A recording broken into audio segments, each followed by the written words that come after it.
जय श्री राम साथियों।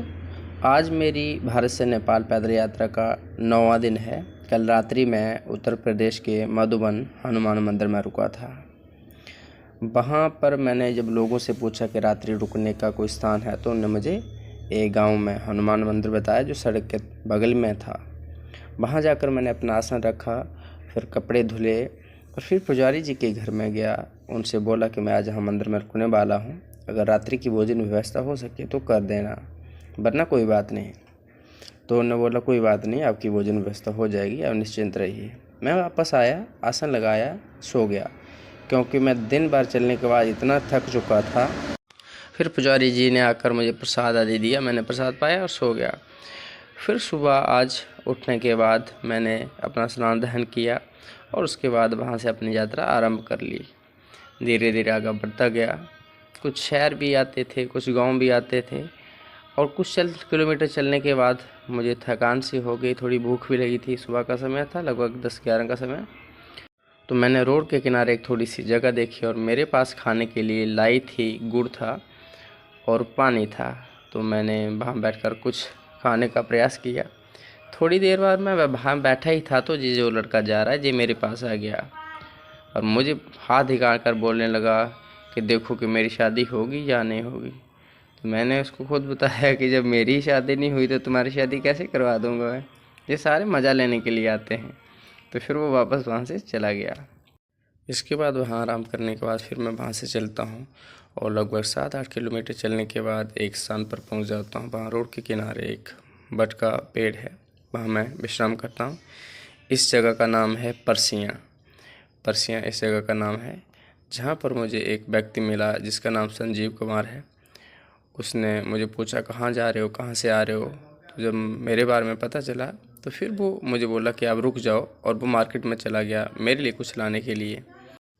जब भी चलने के बाद मुझे थोड़ी सी थकान होती है तो मेरे पास एक पन्नी होती है, उसको मैं नीचे डाल देता हूँ, उसके ऊपर फिर लेट जाता हूँ, जहाँ बैठ जाता हूँ। इस तरह से मैं आराम करते करते अपनी यात्रा को आगे बढ़ाता हूँ।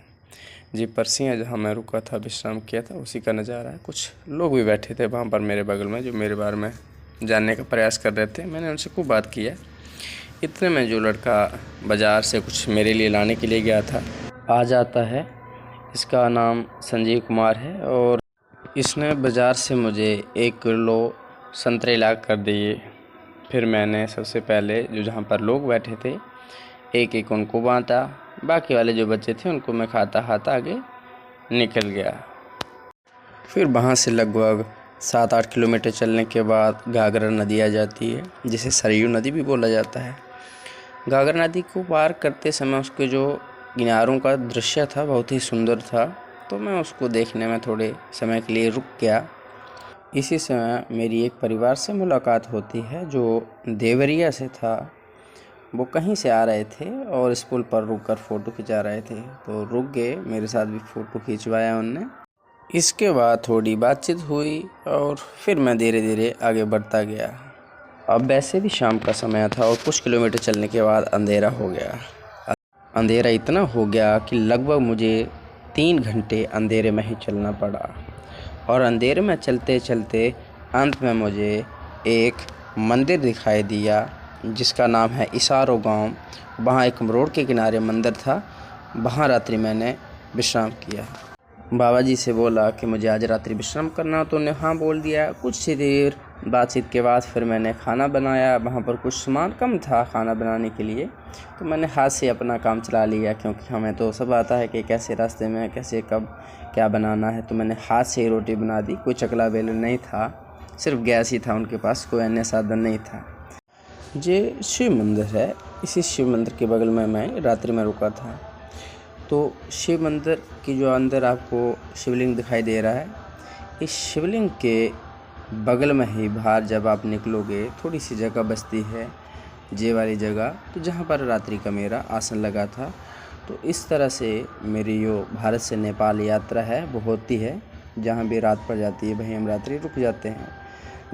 इस बेंच पर, इस कमरे में बाबा जी का आसन लगा हुआ था, जहीं मैंने रात्रि बैठ के खाना बनाया था, यानी भोजन प्रसादी बनाई थी।